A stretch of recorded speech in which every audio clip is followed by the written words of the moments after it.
Aujourd'hui, thème de ce live de ce soir, comment oser changer ou bien comment oser remodeler, quelque chose en lien avec sa profession grâce au 7R. Avant de démarrer dans le vif du sujet, on se représente rapidement parce qu'il y a toujours des nouvelles personnes qui nous suivent, notamment dans les replays.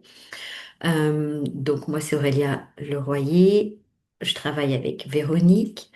Et toutes les deux, on accompagne des personnes qui, comme vous, se posent certaines questions. Donc peut-être en lien avec leur profession, vu que là aujourd'hui c'est le live, mais plus globalement des personnes en fait qui sentent que là, il y a quelque chose qui pousse de plus en plus pour devenir plus entière. C'est comme s'il y avait des bouts et ça fait pas encore un beau puzzle où on voit une image nette. Et une fois cette entièreté retrouvée, bah, avoir aussi la sérénité qui va avec, la confiance, la détermination, l'assurance pour mener à bien ben, tous les projets, que ce soit perso, pro, ça a aucune importance, avec cette notion de juste place. Ni en faire trop, ni pas assez, se sentir bien là où on est. Et donc, bah, nous, à quoi on sert par rapport à ces personnes qui recherchent ça? Eh ben, juste à amener les bons outils, la bonne écoute, les bons mots euh, pour comprendre ce qui est en train de se jouer là. Pourquoi c'est maintenant alors que jusqu'à présent tout allait bien voilà, il n'y avait pas forcément de questions qui se posaient et puis là, pouf, à un moment donné dans sa vie, il y a quelque chose qui se passe ou alors c'est quelque chose de récurrent, mais là, ça pousse pour dire non, maintenant ça suffit. Et donc nous, on amène des pistes de compréhension et surtout, parce que comprendre, c'est très bien, on en a besoin, sinon on ne ferait pas ces lives où on amène quand même une petite part de compréhension. Mais le plus important, c'est qu'on amène des outils pour réaliser une transformation durable. Et donc, aujourd'hui, il va y avoir très très peu en fait en lien avec la compréhension, hein, parce que nos lives suivent une devise qu'on s'est donnée avec Véronique, inspiration, compréhension, transformation. Mais vraiment en live, on axe énormément sur la transformation parce qu'on est là, présent pour vous, en live, en direct, répondre à vos questions et vous faire vivre des choses, alors que la partie inspiration et compréhension peut se faire via nos newsletters, via notre chaîne YouTube, etc. On va démarrer tout de suite avec une question pour vous. Pourquoi vous êtes là ce soir? Il y a eu un titre. Expliquez-nous votre présence. Alors, Sylvie qui nous dit confiance en vous deux et envie de savoir ce que sont ces 7 R. Brigitte, je me questionne sur mon futur professionnel et je pense à changer de métier. Intriguée par le titre pour Isabelle. Aurélie qui dit bonsoir, prof, j'ai déjà changé de discipline et d'établissement, malheureusement, je m'ennuie encore. Bref, je réfléchis. Mhm. Charline, j'ai fait un burn-out l'année dernière. Envie de changer aussi pour Marianne. Donc, on va vous poser des questions. Mais avant, comme là, vous avez peut-être une journée dans les pattes, enfin sûrement, puisque c'est le soir, mais vous avez peut-être une lourde journée dans les pattes, on va juste prendre un tout petit temps de centrage très rapide pour que vous puissiez vraiment passer du sas, votre vie, juste avant 19h39 et maintenant. Alors, je vous invite à vous avancer un tout petit peu sur votre chaise afin d'avoir les pieds qui se posent naturellement et le dos qui vient se positionner. Donc juste un tout petit bout de fesse et de cuisse sur la chaise. Voilà. Et puis vous pouvez, alors si vous le souhaitez, vous fermez tout de suite vos yeux, sinon vous regardez au loin, vous essayez de plus regarder les caméras, etc. Et vous posez vos pieds et juste prise de conscience de tous vos points d'appui. Donc normalement sous les pieds, les jambes bien décroisées. Voilà, déposez-vous. Vous pouvez du coup réajuster vos pieds, hein, comme à partir du moment où vous prenez conscience. N'hésitez pas à réajuster si là, vous sentez qu'ils n'étaient pas bien posés, qu'ils étaient recroquevillés ou pas à l'aise. Vous prenez conscience de vos cuisses et fesses sur la chaise et pareil, vous réajustez pour être bien à la fois stable et droite. Prise de conscience de vos bras qui se posent là où ils en ont envie. S'ils ont envie d'avoir les mains croisées, c'est OK. Ce qui est important, c'est de sentir au niveau des épaules ce qui se joue au niveau du dos. Aucune tension. Prise de conscience au niveau de votre visage, que les mâchoires soient bien desserrées, qu'entre vos sourcils et au niveau de tout le front, il n'y ait plus trop de tension, le moins possible. Et s'il y en a, c'est OK, mais au moins vous êtes consciente que vous pouvez amener une détente. Et enfin, prise de conscience de votre respiration. Dans un premier temps, respiration telle qu'elle est. Vous ne modifiez rien. Hmm.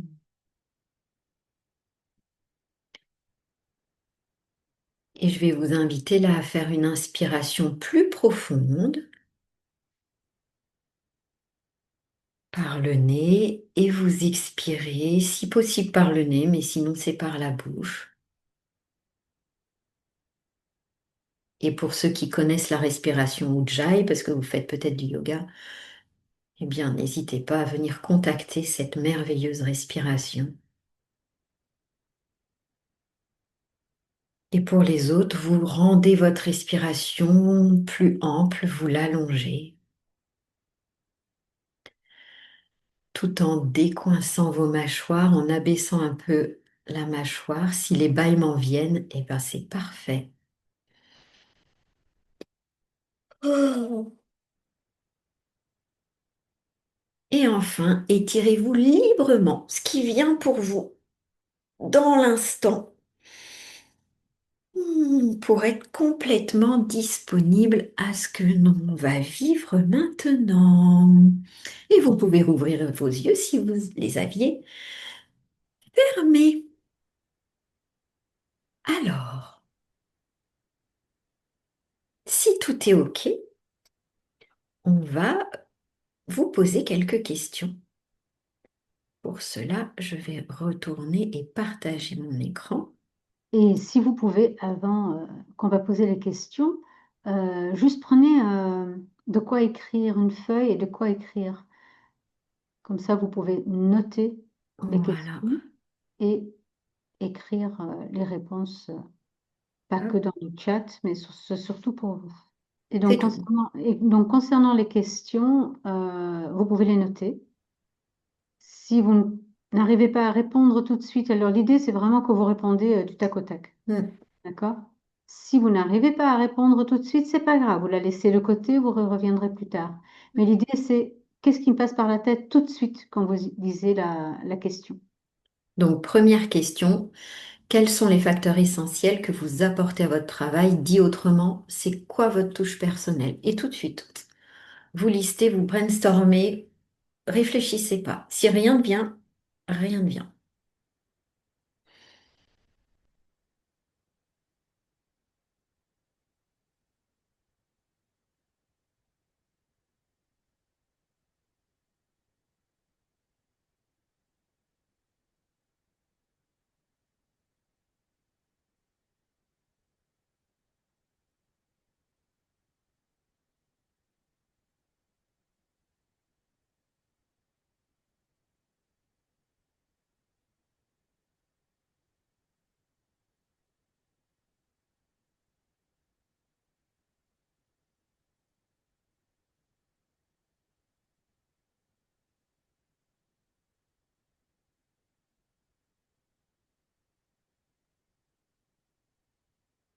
On passe à la suivante.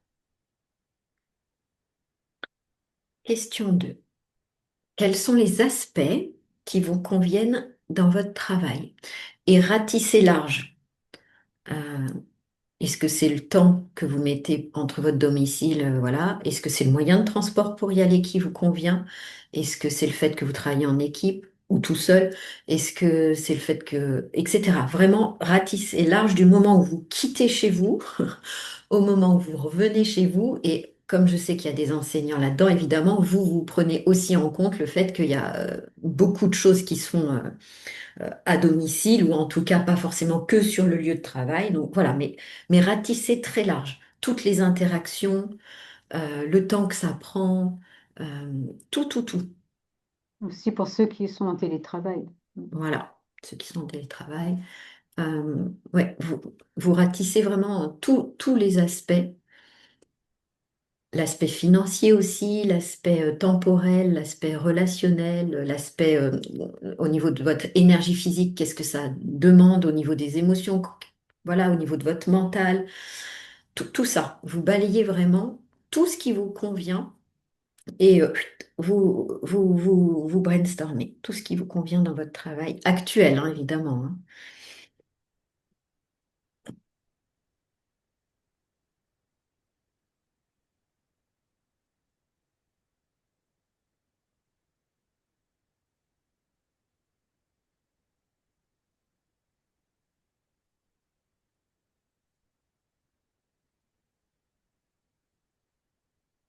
Et n'hésitez pas à allumer vos caméras parce qu'on se sent un peu seul avec Véro là. On a des jolies petites vignettes. Déjà, on mange personne d'habitude, mais alors à travers un écran, encore moins, hein. Merci. Coucou Christelle.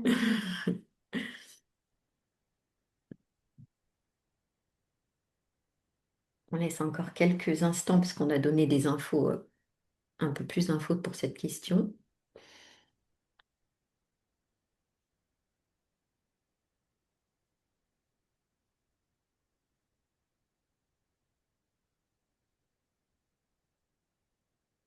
Et on vous invite à bien écrire le titre des questions et à laisser de la place, parce que peut-être qu'en répondant à la suivante, des choses vont vous venir des précédentes, hein. On passe à la suivante? Allez, qu'est-ce que vous attendez de votre travail? Et ça ne guide pas trop pour que vous répondiez. Qu'est-ce qui vous vient quand vous lisez cette question? Qu'est-ce que j'attends de mon travail?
Quels aspects dans votre travail ne vous conviennent pas ou plus?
Passe à la suivante.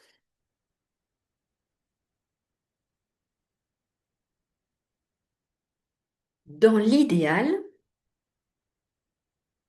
qu'est-ce que vous aimeriez changer dans votre travail ou votre manière de travailler?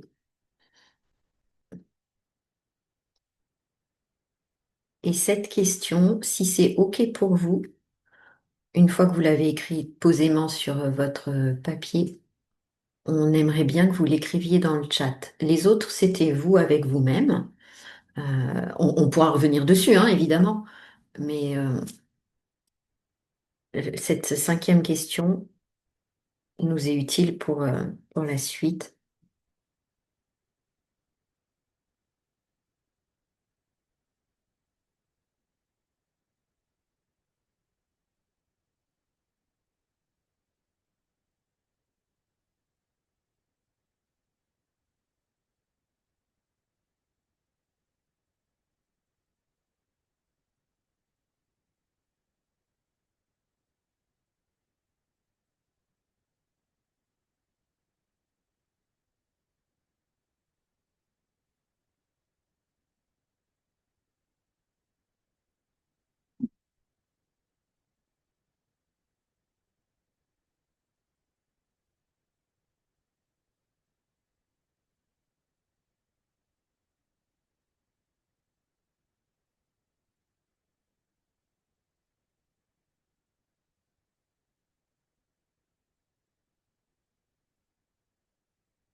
On passe à la suivante. Vous pourrez écrire dans le chat votre réponse à la question 5 après, parce que la 6 aussi, on aurait besoin que vous puissiez y répondre dans le chat. Aujourd'hui, qu'est-ce qui vous empêche de changer? Soit de profession, de métier, enfin, quand on dit la différence profession-métier, c'est on peut faire la même profession, mais dans un type de métier différent, d'environnement de travail, votre manière de travailler. Qu'est-ce qui vous en empêche? Et pour répondre à cette question, vous pouvez vous la poser, qu'est-ce qui m'empêche là de changer?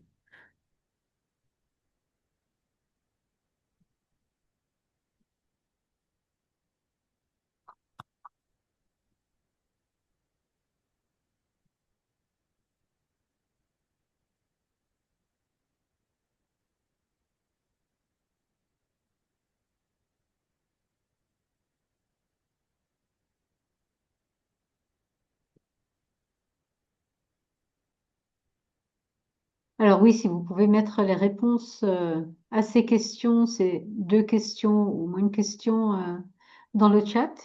Alors, il y a Aurélie qui écrit, dans l'idéal, j'aimerais retrouver une émulation intellectuelle. Mhm. Oups, ça défile. Varier les rencontres et les lieux, arrêter de faire le shadok. Ah oui, c'est quoi déjà les Je vois le bonhomme, mais ça veut dire quoi faire enfin, Aurélie, je veux bien la traduction de ce que tu entends à faire le shadok, histoire que on soit bien sûr de ce que tu veux dire. Parce que moi, là, ça me... je vois l'image, mais je vois pas le truc. Christelle, j'aimerais changer toute la part administrative qui devient lourde. Ma façon d'enseigner pour que les élèves s'investissent. Bruno a déjà changé. Check. Ça, c'est fait. Euh, Oui, pour Sylvie. Oui. la question 5, arriver à dire stop, me satisfaire d'avoir fait de mon mieux, être capable de dire non aux demandes absurdes, c'est bien ça, et être capable de couper davantage. C'est bien ça, de dire non aux demandes absurdes. Faire le Shadok, faire sans raison et sans efficacité. Merci Aurélie, parce que je pense qu'en fait, je l'avais pas du tout l'expression. Alors, Sylvie, sur la 6 dit, moi, ma culpabilité, par peur de décevoir, de ne pas être à la hauteur. Ok, donc là, si c'était qu'est-ce qui empêche? On va peut-être Qu'est-ce qu'on continuer avec fait? la 5. Volontiers que vous mettiez en effet, merci, hein, ceux qui mettent les Oui, numéros. On n'a pas dit, mais de toute façon, on avait compris, mais c'est très bien. Donc, tout à fait, on reviendra dessus après. voilà. Donc, du coup, la 5, Marie-Anne, elle, dans l'idéal, elle voudrait être plus zen et moins psychorigide. Intéressant le terme par rapport au 7R. On va y revenir après. Et Charline, changer les relations avec la direction, couper la charge mentale. Ok. Très bien. Donc, si encore pour la 5, Brigitte, oui. me laisser moins impacter par par l'attitude de ma collègue, travailler avec plus de collaboration, arrêter de m'occuper du bien-être des autres, bien ça et penser à moi d'abord, tout en restant à l'écoute des autres. Super. Bien, je vois que Isabelle, Isabelle, la moins de 5. travail, Oui. oui, moins de travail en dehors de l'école, moins de trajets. Et après, il y a la 6, on reviendra là-dessus après. Bruno, ça y est, j'arrive à dire non et mon entourage en est Décontenancée. décontenancé. Il me dit, dans l'idéal, faire moins de cours en présentiel et plus en ligne pour pouvoir voyager et œuvrer où que je sois, accompagner les personnes de manière plus approfondie via un coaching intuitif et plus personnalisé, organiser plus de retraites, stages en France et à l'étranger. Super. Eh bien, hâte de lire maintenant vos freins, parce qu'on a votre idéal. Et du coup, on avait les freins de Sylvie. Je reviens juste dessus, parce que moi, je suis restée un peu focus 5. Donc, si c'était Sylvie, ce qui bloquait, c'était culpabilité, peur de décevoir, pas être à la hauteur. Donc, beaucoup dans les peurs, dans l'émotionnel. Mhm. Je fais exprès de guider parce que c'est en lien avec les 7 R, hein. Vous verrez après. Euh, Il y a Isabelle qui a mhm. écrit arriver à prendre plus de temps pour moi, moins de contraintes extérieures.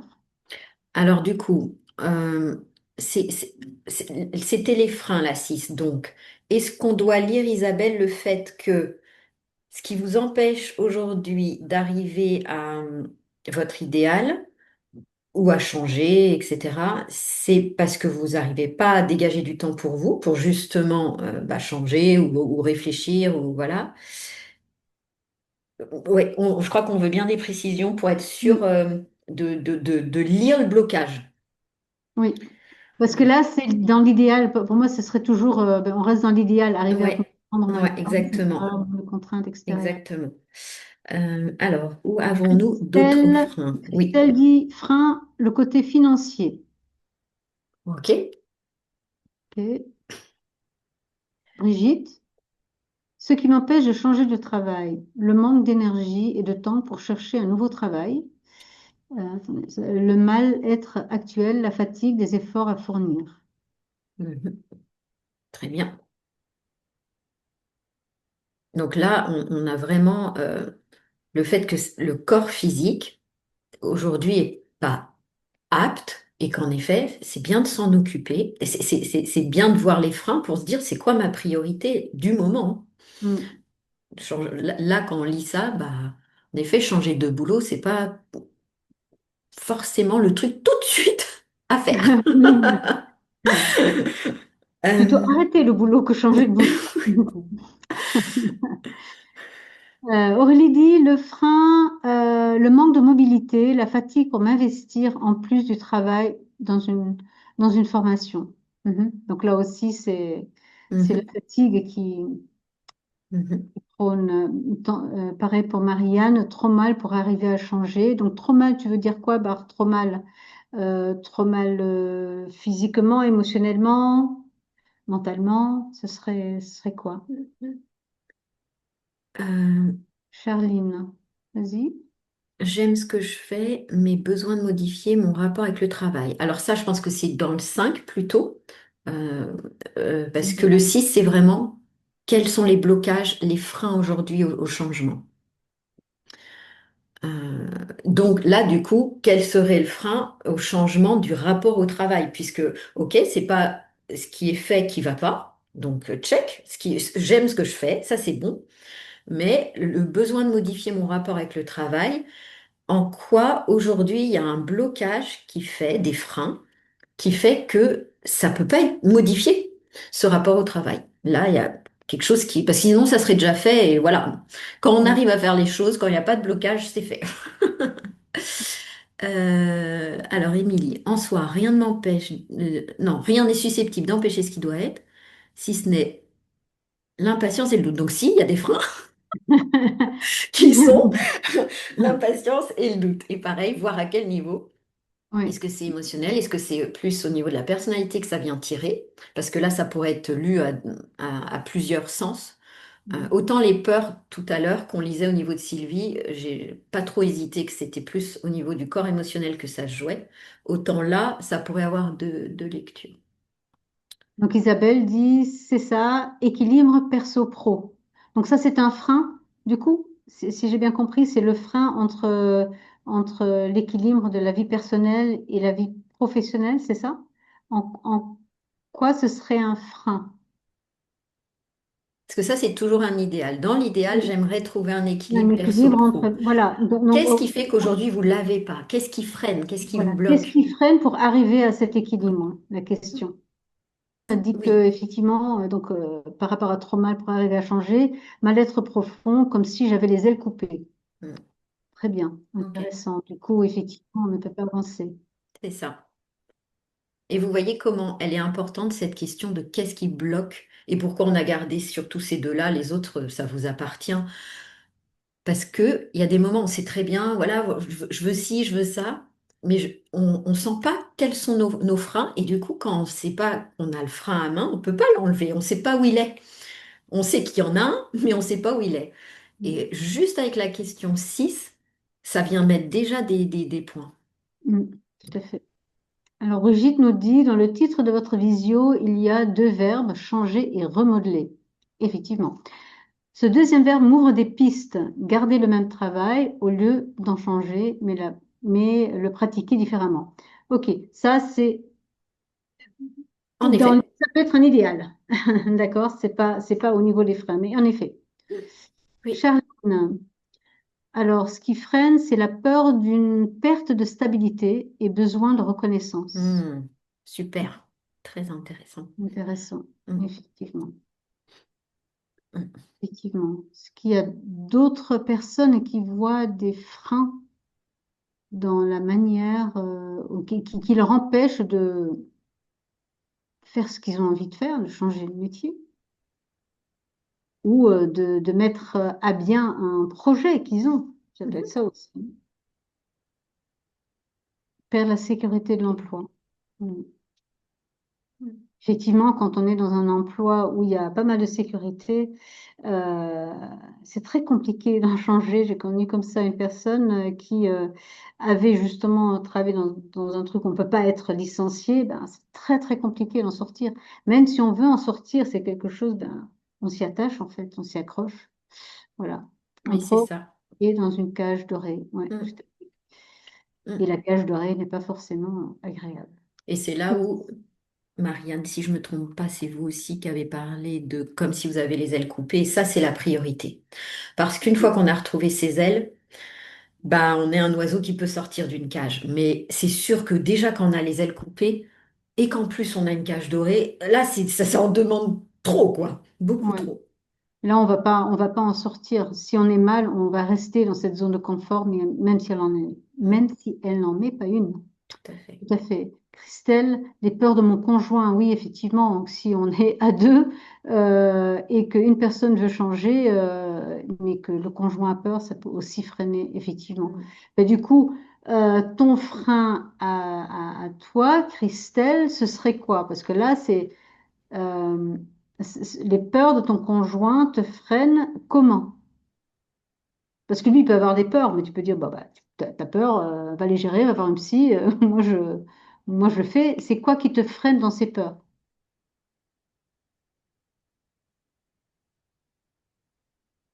l'éducation nationale qui refuse les ruptures amiables.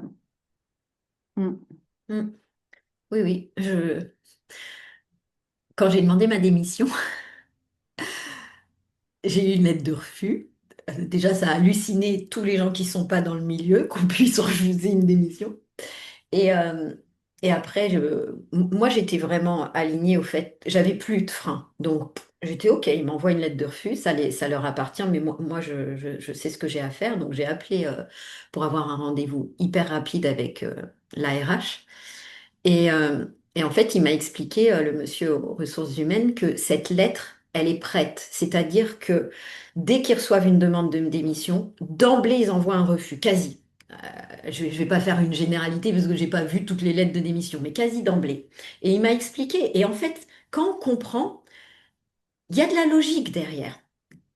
Il y a une logique qui est que si la personne qui a demandé la démission après la première lettre, elle s'effondre, mais c'est qu'elle n'était pas prête à démissionner.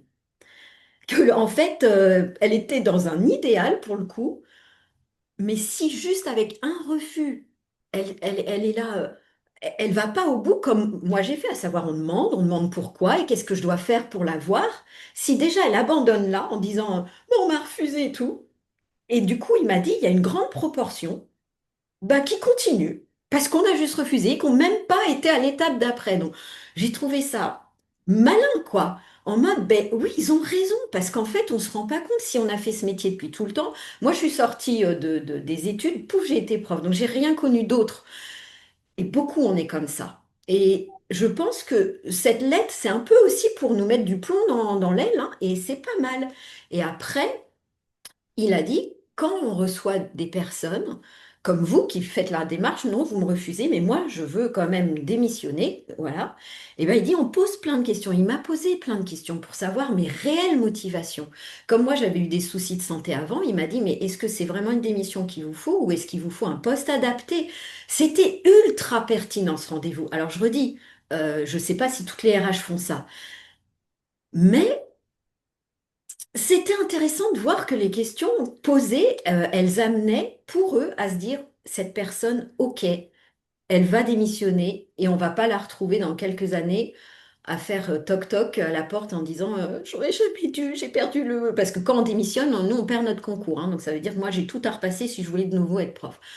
Certes, ils ont besoin de contractuels, mais quand même, on a tout perdu, le bénéfice de nos concours. Et, euh, et après, bah, il m'a expliqué, et à la fin, il a dit, bah, en effet, vous, où vous en êtes, je valide que le fait que c'est bien. Et du coup, il m'a expliqué, dans ma lettre, dans ma nouvelle lettre de démission, parce que je devais en refaire une, je devais expliquer que j'avais eu rendez-vous avec le RH, le nommer et dire qu'il avait validé que là où j'en étais de mon parcours, c'était ce que j'avais à vivre. Pas dit comme ça, hein, parce que c'est sûr, c'est ce que j'ai à vivre aujourd'hui. C'est mon chemin de vie, là, il serait dit, wow, c'est quoi ça? Mais voilà, donc ça refuse et à la fois, voilà. Je pense que il y a, à des moments, on peut dire que dans le système, il y a des choses qui vont pas, mais à d'autres moments, quand on fouille un peu, c'est intéressant. Mais après, ils auraient pu encore refuser parce que s'ils avaient eu vraiment, vraiment, là, je pense qu'aujourd'hui, vu le nombre de profs dont ils ont besoin, je pense que là, ils m'auraient refusé. Mais c'était quand même intéressant et je vous parle de ça par rapport aux questions posées qu'il y avait de dire si on me donne un refus, quel est mon état d'esprit global. Moi, sur le coup, j'ai râlé et j'ai fait, mais hein, quoi? Mais c'est pas vrai. Et tout de suite après, j'ai fait, non, mais non, mais moi, je sais. Et donc, c'est intéressant quand même de se poser ça. Parenthèse terminée, mais qui peut aider à d'autres pour d'autres métiers, hein. C'est pour ça que je me suis permise d'en parler un peu là. Est-ce qu'on a eu d'autres freins? Ah ben non. Non, justement, juste Christelle, les peurs de mon conjoint, quels sont tes freins par rapport aux peurs de ton conjoint? Parce que lui, c'est son frein, mais ton frein par rapport au... Tu n'es pas obligé de répondre, mais juste pose-toi la question. D'accord? Si tu veux répondre, c'est très bien, mais euh, les peurs de mon conjoint n'est pas un frein pour toi, c'est ce que ça te fait à toi qui est un frein. OK?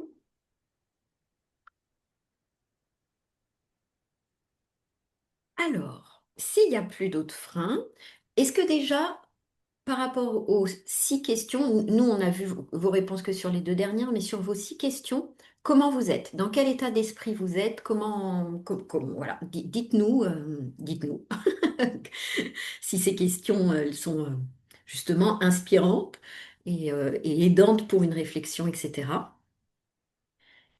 Vivre avec encore moins d'argent d'aujourd'hui est un frein. Mhm, on entend, tout à fait. Euh,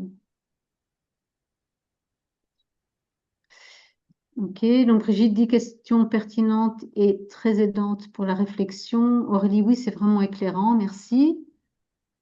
Super, très bien. Et, vu que vous avez noté les questions, vous pouvez revenir dessus à tête reposée. Là, vous étiez un peu sous, sous, euh, sous la pression de devoir répondre parce qu'on est dans un live, etc.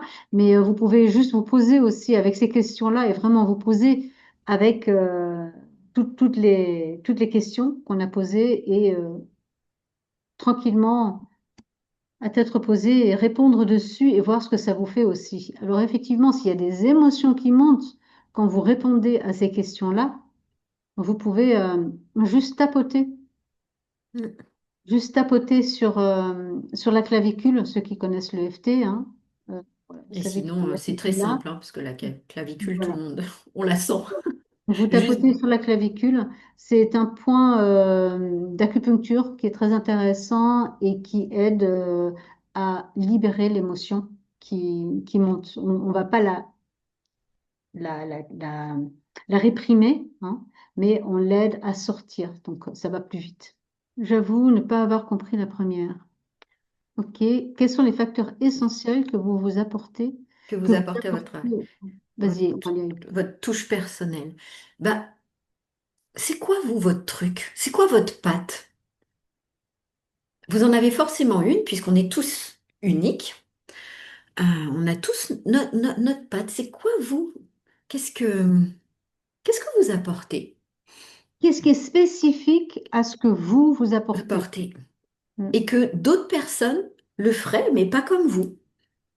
Moi, je sais que j'amène vachement d'humour. Ceux qui ont déjà fait des ateliers de trucs. J'aime bien rire, j'aime bien. Voilà, mais tout le monde n'a pas ça. J'amène aussi de la structure et tout. Moi, j'aime beaucoup la méthodologie, tout ça.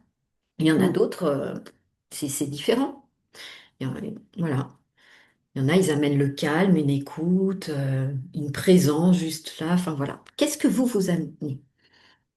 D'autres sont dans la créativité, En tout d'autres cas, sont merci Marianne d'avoir plus posé la question factuels. parce que Mm. si vous la posez, d'autres se la posaient peut-être, alors pas forcément en live, mais en replay et on n'est plus là.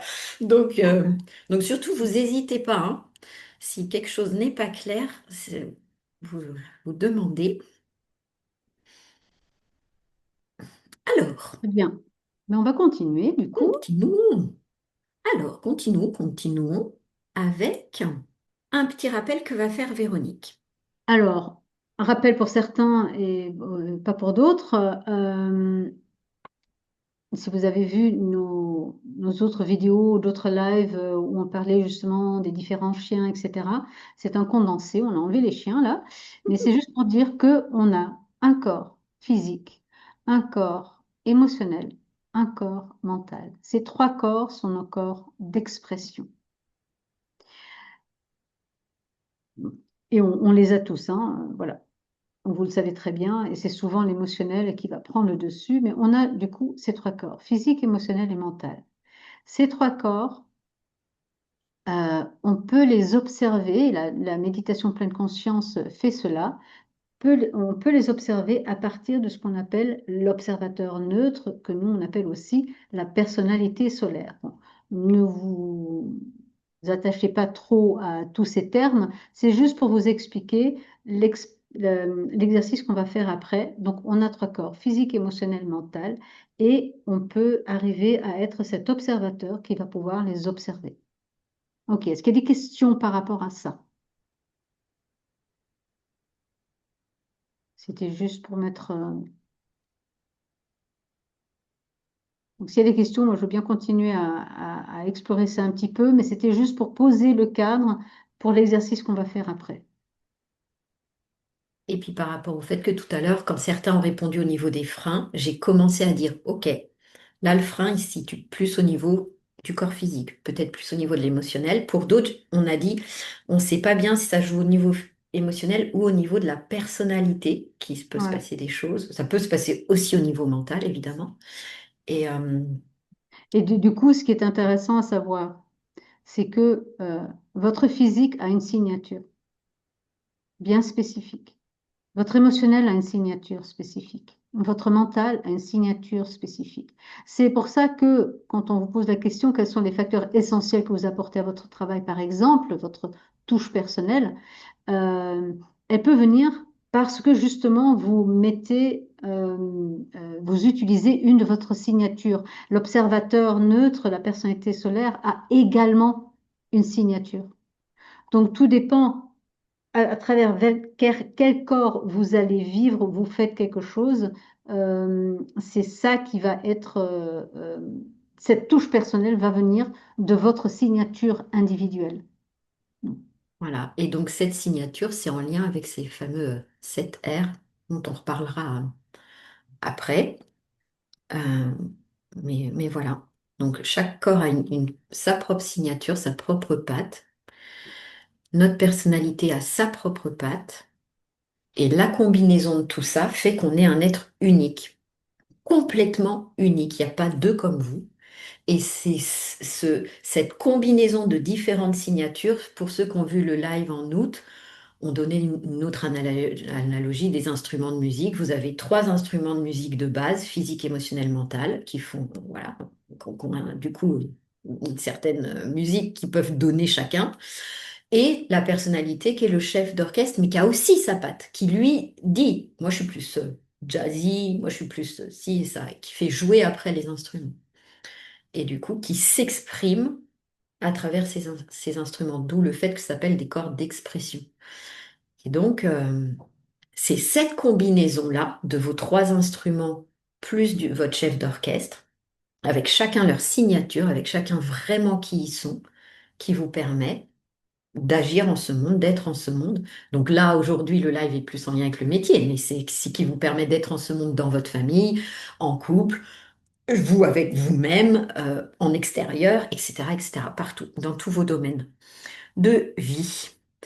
Donc on avait juste besoin de ça parce que là, par rapport au centrage, à la pratique qu'on va vous faire faire, Véronique va très certainement citer à un moment les mots corps d'expression ou peut-être émotionnel, etc. C'était juste pour vous situer. Est-ce que c'est tout bon pour tout le monde?